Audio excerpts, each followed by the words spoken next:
Hello, everybody, and welcome to the Sports Talk Over channel. And welcome here to this review of This Is Us. And here, this recap. I know a lot of craziness has been going on in regards to sports, and all that stuff. I might be doing a video about that here shortly in the next couple of weeks. I don't know, but still waiting on word in regards to WrestleMania, that sort of stuff. I'm thinking that Florida, the local government, state government, will be making a decision on that for them. So yeah. But hopefully the NFL draft can happen in late April. We'll see. But anyways, talk about this is awesome. Latest this is an episode. The Flip script theme continues. Throughout the season, Rebecca has a lifestyle with Jack still ever present, but not as a Pearson parent.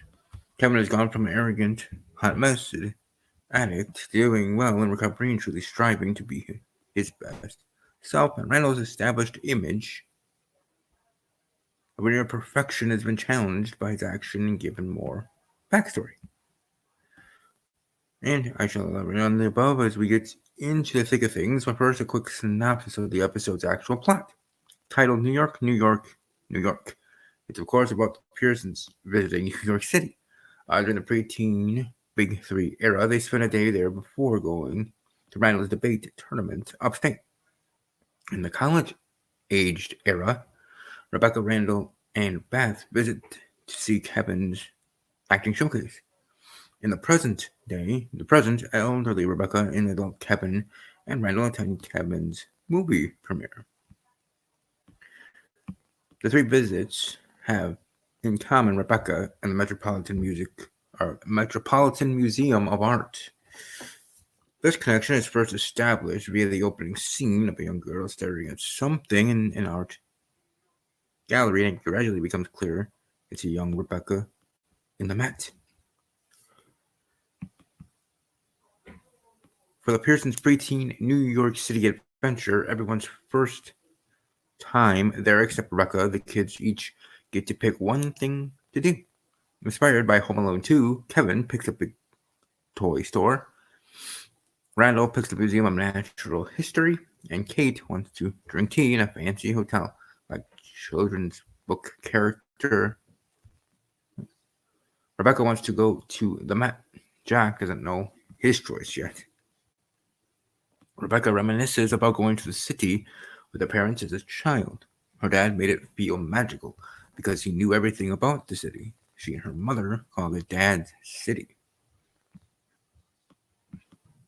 Hold on here. Make sure these. Alright, sorry about that. While heading to their first stop, Jack, ignoring Rebecca's guidance, makes a subway navigation error. And the family ends up in Queens. Lost in Queens, Jack again refuses to listen to Rebecca's directions. Stepping away from the kids, she insists Jack listen to her since she knows the city well. Soon, Jack admits hearing how cosmopolitan her father was made him feel insecure and that he's never been to New York before. Rebecca says Jack offers a different trip than her father did, and that's why she wants Jack to feel better. I want him to feel better and be more. Exactly. Jack feels better, but is worried that they won't have time for all their stops now. Rebecca says they will, but first lunch via cart pretzels. Kevin declares to his siblings that his dad fixed things as usual. It's a frustrating statement because the real hero here was Rebecca. Proof she's an unsung element behind Jack's perceived greatness. Right? The woman behind the man. Like in any relationship, any marriage, any relationship. They make it to all the kids' stops, but because the kids are tired and it's getting late, Rebecca heads to the Met alone. She arrives too late though, and it's closed, so she goes back to the hotel. Jack feels bad and suddenly gets inspired for his own one thing. Next thing we know, the Pearsons are in a horse-drawn carriage eating the roasted nuts Rebecca loved as a child. Jack got the carriage idea from Home Alone too. He'd always thought it looked cheesy, but still wanted to do it for his wife. With his wife as well. He and Rebecca kiss, to Kevin's discomfort and Kate's admiration. but still, great scene, great moment there. In the college age era, Rebecca, Randall, and Beth go to New York to see Kevin perform an acting showcase. After Kevin's showcase performance, Kevin asked Randall what he thought of it. To his dismay, to his disappointment, Randall gives a lackluster response. Kevin introduces them to his acting coach, Kirby. Rebecca and Kirby share a flirtatious exchange before Kirby walks off.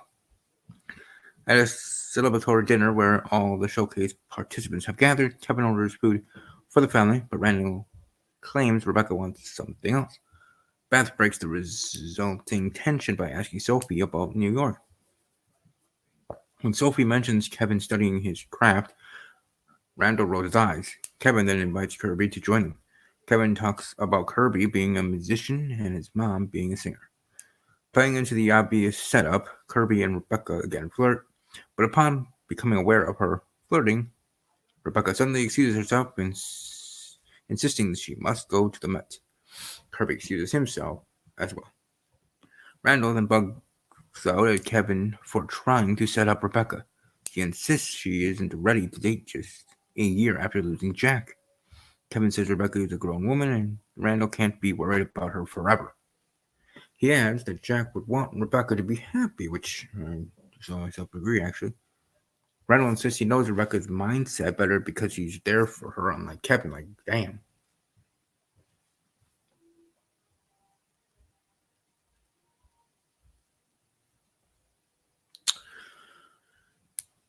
Yeah, it was like, dang.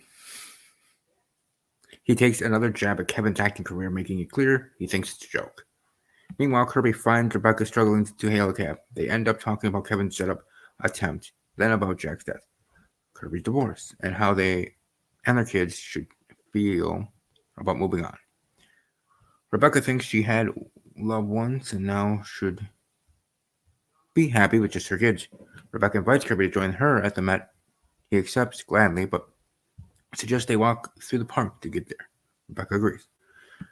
They're enjoying their time together, but then Kirby calls a passing horse-drawn carriage lame, and Rebecca is reminded of Jack. She abruptly abandons Kirby and her plans to visit the Met and heads back to the kids, leaving Kirby confused and disappointed, but Kirby kind of missed his mark there. Wasn't meant to be, sure, but still. Decisions, and, it's like I still believe, everything happens for a reason, but, it's one of those. One of those for sure that makes sense. In the present, Randall tells Kate and Kevin he wants Rebecca to do a 9-month clinical Alzheimer's related trial in St. Louis. Kevin doesn't think she should be going anywhere for so long. Randall insists it's what's best for business, what's best for her, and Kate hesitantly supports Randall. Kevin resists, but ultimately relents. Kevin flies Rebecca first class to New York for the premiere and gets her a room at the Plaza Hotel. They walk into the hotel together joyfully. The next morning, while Rebecca's getting dressed and ready for lunch, Kevin quietly asks Randall who's joined them. Not to mention the trial until the next day so Rebecca can enjoy the night. Randall agrees to wait. That night, Kevin and Rebecca walk the red carpet together and she revels in the excitement. Afterwards, Kevin introduces Rebecca and Randall to his agent. Kevin leaves them briefly. While he's gone, Rebecca forgets the name of her hotel. She vents to Randall about her frustration with having good stretches interrupted by forgetting simple things and embarrassing times. It's understandable. And at this, Randall breaks his promise and mentions the clinical trial. Predictably, this upsets Rebecca further. Kevin notices the unhappy exchange and rejoins them. He attacks Randall for mentioning it. Rebecca initially defends Randall, but when the boys continue to bicker, she angrily stormed off. Kevin accuses Randall of refusing to accept that he might know better what Rebecca needs. Randall says Kevin only just started spending time with her, while Randall's been taking care of her alone for 20 years. Kevin replies that only because he won't let Kevin and Kate help him because he has a superiority complex. Kevin isn't wrong, and again, it shows Randall's caretaker act is in some ways more about himself than Rebecca, being there for his mom. Randall notes Kevin's career has made him unreliable, and Kevin points out his career, which Randall looks down on, is paying for Rebecca's care, especially since Randall doesn't make much money anymore. Randall then storms off to find Rebecca. Kevin follows. Rebecca's missing, but she texts them about where she went.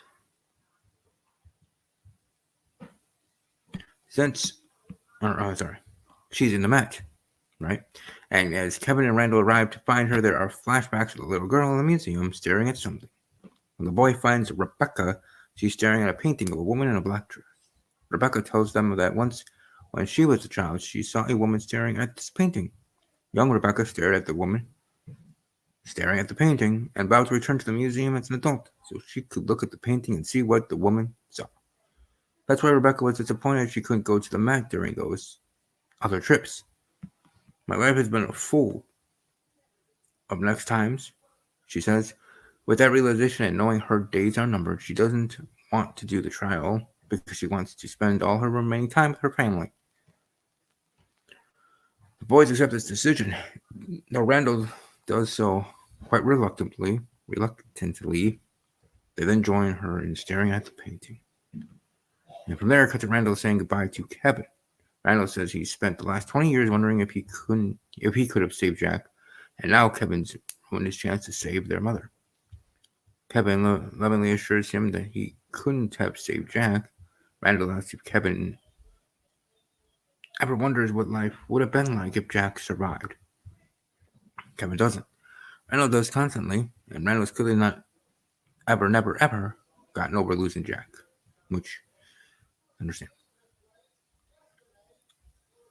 It's impacted him in a way beyond how Jack's death impacted the other Pearsons. Randall's lived in the past with all of the anxiety and other issues that come with that. And hopefully therapy can help him cope better. It's just like for me, with my anxiety, could that be because of the passing of family members or other things beyond, well, but therapy has helped. It's helped a lot for myself personally. Kevin leaves Randall to an image he's clearly played in his head over and over. It's the night of the fire. Jack's on the roof, about to go in after the dog. Randall imagines yelling that if Jack goes in again, Randall will follow him. This makes Jack stop, get down off the roof, and rejoin the family, and thus presumably live. Would that have really worked? But still, for Randall would have been living with this idea in his head for so long. But it's understandable. You always think like, oh, how could you make? It just was what it was, right? It was meant to be there in that universe, just like in real life. Things are meant to be good or bad moments and situations. As unfortunate as that is, it's true, dang true. With that, so, but yeah, that's my review of the episode. Sorry about that, but hope you guys enjoyed this review and hope you guys are all doing well. Stay safe, hunker down. There's no sports to watch, so I'm doing YouTube videos or watching YouTube videos or playing some games on some like Amino app and Discord and other things, just games like I like to play. Got into the whole gaming world, Whodunit, Big Brothers, other games I've been playing, and continue to. So I look forward to continuing that. Maybe finally I'll win one. I've gotten to the finals a couple times in some games, like Twitch Challenge. I made it to the finals with my buddy, and Caleb, and then made it to the finals of a circle game on Discord app, and hopefully I'll make it to the finals here in this current game I'm playing on the Amino app, a new app I've never even heard of, but it seems all right. More so on a laptop than on a phone. But either way, hope you all are doing well. WrestleMania probably will be canceling. That's fine with me. I do hope to be able to go to WrestleMania next year. It'll be my first ever event to go period. So hopefully maybe someone out there that can help me out get me a ticket to that show next year. Or maybe to this show if it's just postponed by 2 months and comes to Chicago or Milwaukee. Or in general, I don't know. The point is, I'd love to be at WrestleMania. But either way, hope you all have a great rest of your day and evening. And above all else, as always, take care.